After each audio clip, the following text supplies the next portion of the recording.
Hey everybody, Yeti here and welcome back to another Fallout 4 guide. Today I'm going to be showing you guys how you can get the most powerful rifle on a DPS basis in all of Fallout 4. Okay, so before we get into the video, I'm just going to show some gameplay of how powerful the gun actually is here, but I want to preface this video just by saying two things. First of all, you can get this gun from a very low level. However, having said that, the gun can be very expensive depending on your charisma and or barter skill. So I've seen the gun go for as low as 2,400, however in this video I picked it up for 3,400, but if you're buying this gun at like level 1 or 2, you're probably not going to have very high skills, so the gun could potentially go as high as anywhere between 4 and 5,000. So what I'd recommend doing is picking this gun up as soon as you can afford it, because something I should mention is I'm showing here the fully upgraded version. Now to get the fully upgraded version you do need to be a level 39, and the reason for this is because to get one of the attachments we'll be getting you need gun nut level 4, and to even be able to unlock gun nut level 4 you need to be a level 39. However, having said that, the gun by itself without any upgrades is still really powerful. Because the thing about this gun is it essentially fires 2 shots, and the fact that it's a powerful gun anyway, but it also fires 2 shots every time it shoots, even though it only uses 1 ammo. So it's essentially doing double damage on top of its already really good damage, and it has a good rate of fire. So what I'd recommend doing is buying this gun as soon as you can afford it, and then just using it as it is throughout the game, until you eventually hit level 39, and at that point, that's when you should upgrade it, just because you can.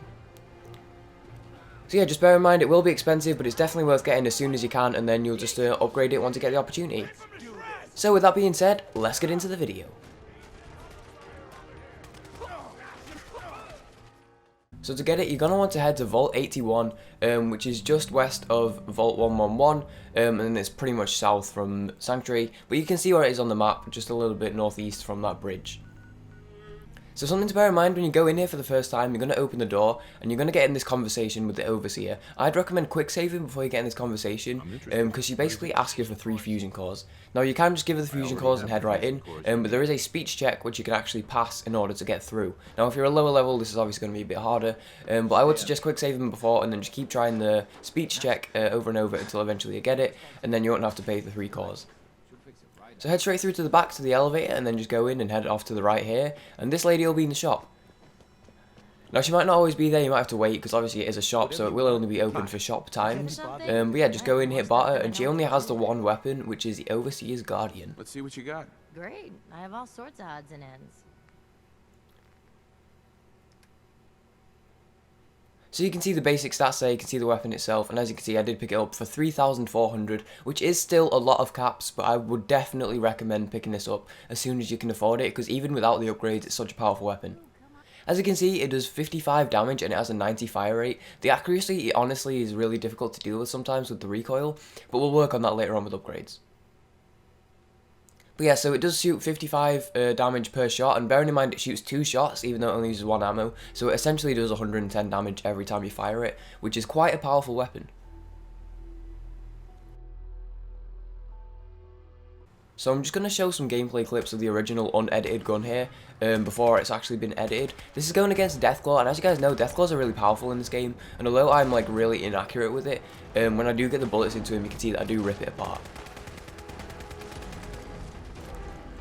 Okay, so this is just going against some mercenaries. These are relatively normal dudes, but as you can see, it like rips through them relatively quickly. Again, my accuracy isn't that good, but when the bullets are hitting them, it's doing a ton of damage. And bearing in mind, this is like just bought from the shop. This is like without doing any upgrades to it. So this is why I would recommend getting it like straight away, even if you can't upgrade it yet.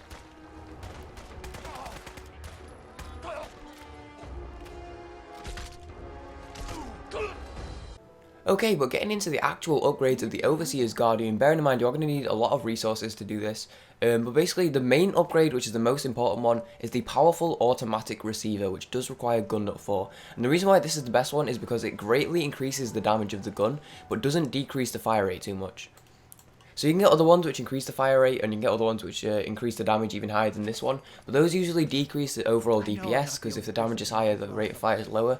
So the reason why I've chosen this one is because the overall DPS actually stays the highest with this upgrade.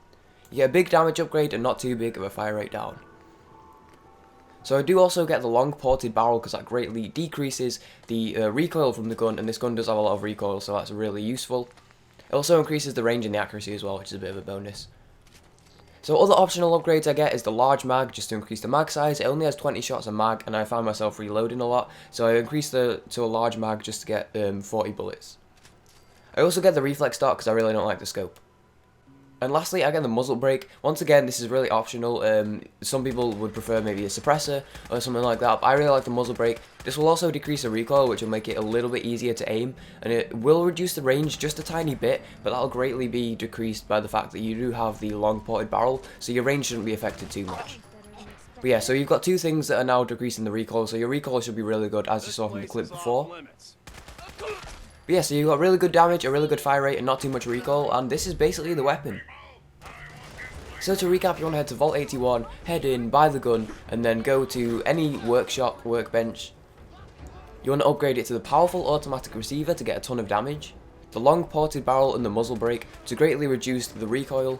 And there you have it, you have a really powerful weapon that's shooting really quickly, 2 bullets for every shot as well as the fast fire range. So the DPS for this gun is, I think it's around 12,000 if you consider the fact that each shot is doing 70 times 2 because the fact it's shooting twice, so each shot's doing 140 and you have an insanely high rate of fire. In a minute you can do about 12,000 damage, which is insanely high. So yeah, other than that, I just want to say thank you very much for watching, and there's a little bit of gameplay here going on of me killing a bunch of raiders, so if you want to watch that then feel free to do so. But yeah, I'm going to do an outro here. Thank you very much for watching. If you did enjoy the video, a like would be absolutely awesome. These videos do take quite a while to make, research wise and actual editing wise, so I'd really appreciate that. Other than that, my name is Yeti. Be sure to subscribe for more Fallout content. Be sure to check out a video I made recently showing where all the bobbleheads in the game are, which took me like 15 hours total to make, so if you could check that, there'll be a link in the description. Other than that, subscribe for more Fallout, and I will see you guys in the future. Peace.